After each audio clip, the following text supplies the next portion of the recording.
fait un match nul. Et pour les analystes la plus facile, c'est de dire qu'on a gagné un 4-4-2, donc c'est le meilleur système. Mais ce n'est pas si évident.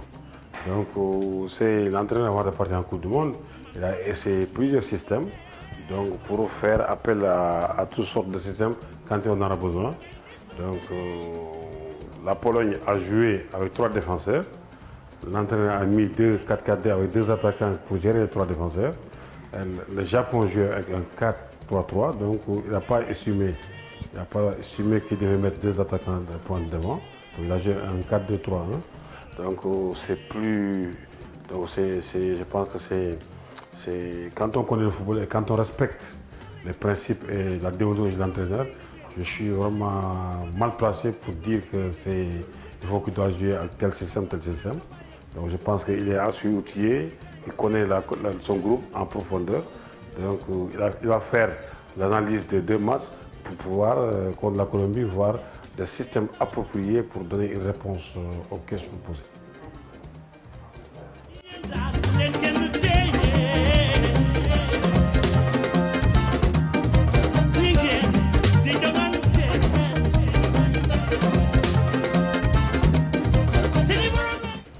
L'erreur pour ce match contre la Colombie, ça sera de calculer ou de baser sur des individualités. L'erreur, je pense que si le Sénégal arrive d'abord à jouer son propre football, à compter sur ses propres forces, et comme il a bien fait contre la Pologne, c'est-à-dire qu'à partir de son jeu, anéantir le jeu adverse. Parce que c'est le football pour poser le problème de l'adversaire, il faut faire déjouer l'adversaire. C'est-à-dire qu'il faut savoir lutter contre le système de l'adversaire.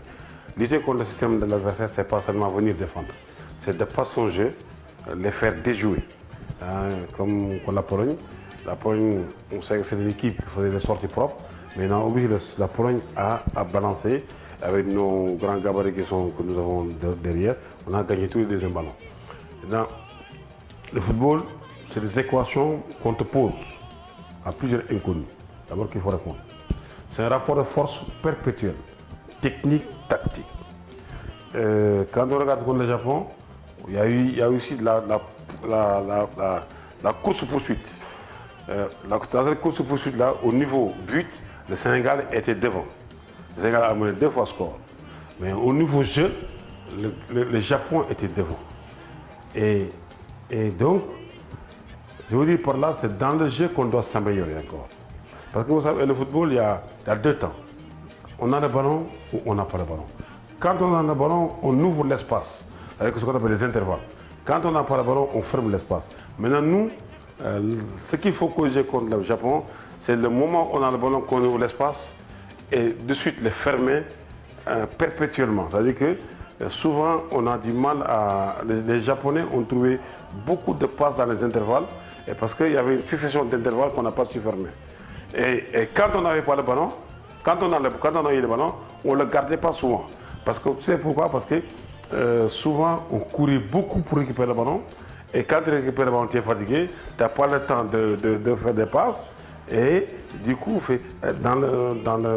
au bout de 90 minutes, plus 5 minutes de temps de jeu, maintenant tu es épuisé. Après, on pourra dire tous les commentaires du monde, on pourra critiquer à l'île de tous les sens, on pourra critiquer tel jour. Mais le problème, c'est un problème d'abord collectif. De possession ou de non-possession. Et c'est ce temps-là qu'il faut qu'on arrive à juguler pour faire de l'économie d'énergie, pour être physiquement prêt pendant 5400 secondes, plus de 5 minutes de temps additionnel. Parce que si on passe tout notre temps à courir derrière le ballon, quand on l'a, on ne peut pas faire, on l'utilise mal et physiquement l'équipe baisse d'intensité.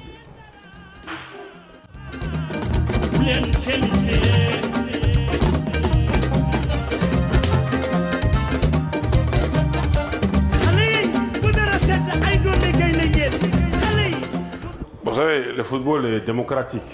Le football est très démocratique et comme c'est l'affaire de tous les Sénégalais, chaque Sénégalais a son mot à dire. Maintenant, parmi ces Sénégalais, il y a ce qu'on appelle, il y a des gens qui ont cette expertise, il y a des gens qui sont profanes, il y a des gens qui, parce qu'ils vont à stade, parce qu'ils vont voir les matchs, ils prétendent connaître le football. C'est tout à fait légitime. Mais je pense qu'Aliou, ça fait 4 ans qu'il est à la tête de cette équipe nationale. Il connaît chaque jour, jour par jour. Il connaît leur affinité, il connaît les manières de vivre. Il est en entraînement avec eux. Donc, ça veut dire qu'il connaît son équipe. C'est manquer de respect, moi, en disant qu'il choisit, c'est lui manquer de respect. Donc, il connaît celui qui est bien outillé. Parce que quand tu ne vis pas dans ce groupe, tu ne connais pas tout ce qui se passe maintenant. On ne sait pas si Diao Baldé est à 100%, s'il est blessé. C'est des jours que vous avez posé. Mais on sait que nous savons tous que ce sont des bons joueurs qui ont donné des satisfactions. Maintenant, un entraîneur, à moins que tu sois fou, tu ne vas pas jouer un match aussi important que la Colombie, qui engage d'abord sa carrière, qui engage toute une nation, et avoir de bons joueurs, de bons éléments, ne pas les mettre. S'il ne les met pas, parce qu'il a ses raisons. Et c'est le seul à expliquer ses raisons. C'est le Sénégal fighting.